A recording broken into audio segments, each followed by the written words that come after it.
You know what amazes me is that we may have a Democrat president, and we may have, it to be pretty close in the Senate in terms of party balance, the Republican majority in the House. But when you look at state by state, Republicans have grown in power. When I look at the state legislatures, when I look at the governorships, I mean, there's been a huge increase in the past 8 years or so, correct?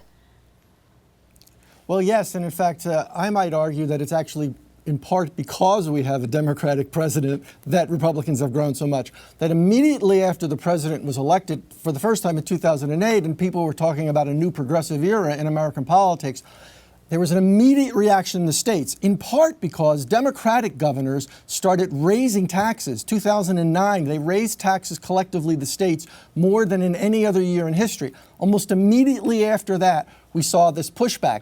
And so what we've gone from is 21 governors that were Republican when President Obama was elected to 31 governors. More importantly, there's been a swing of more than 900 legislative seats in the states to Republicans, so that Republicans now control 30 state legislatures also. It's been a stunning change. And it continued in 2014 when people didn't think that was what was going to happen. There were a whole bunch of Republican governors who were being targeted.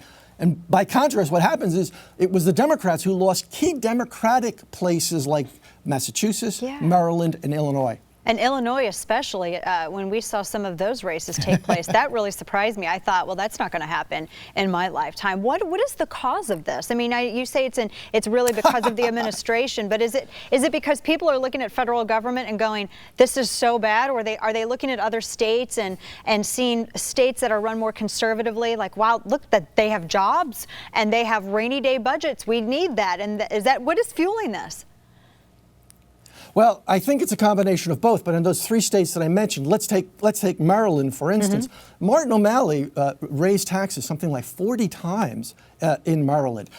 In Illinois, Mitch Daniels, the former governor of Indiana, used to say that, being next to Illinois was like living next to The Simpsons. It's this incredibly dysfunctional place. And so even though it's an overwhelmingly Democratic state, they are in such bad trouble there that essentially there's a sense among Illinois residents that the government was dysfunctional. So the states certainly contributed themselves, and let's face it, you saw some states like Wisconsin, which is heading in the right direction, which is a neighbor of Illinois. People saw that. Right. Businesses, the Chamber of Commerce in Illinois actually invited Scott Walker to Illinois to address them. So that begins to have an effect. Yeah, absolutely. Well, and then you see some of the policies that are being put in place in these states. For instance, right to work, Medicaid expansion, Common Core. People are fighting the expansion of those in their states while also trying to make, reducing corporate taxes, reducing the tax burden for, just regular everyday folks. And they're having, these states that have implemented this, you mentioned Wisconsin, they really staved off what could have been massive budget shortfalls coming up for a consecutive number of fiscal years. They added to their budget. Right. You mentioned right to work. This is a good example. So the president said in his State of the Union address this year that America has added 660,000 manufacturing jobs since 2010. Right. There's actually a mini resurgence of manufacturing, in part because we're actually bringing jobs back from overseas for the first time in years. What the president didn't say is that the majority of those jobs have actually come to Republican states. Places like Texas adding 70,000 manufacturing jobs, Ohio, Wisconsin, the bulk of them. In fact, New Jersey, Connecticut, and New York, three Democratic states, have all, overwhelmingly Democratic, have all lost manufacturing jobs, even while the country's been adding them.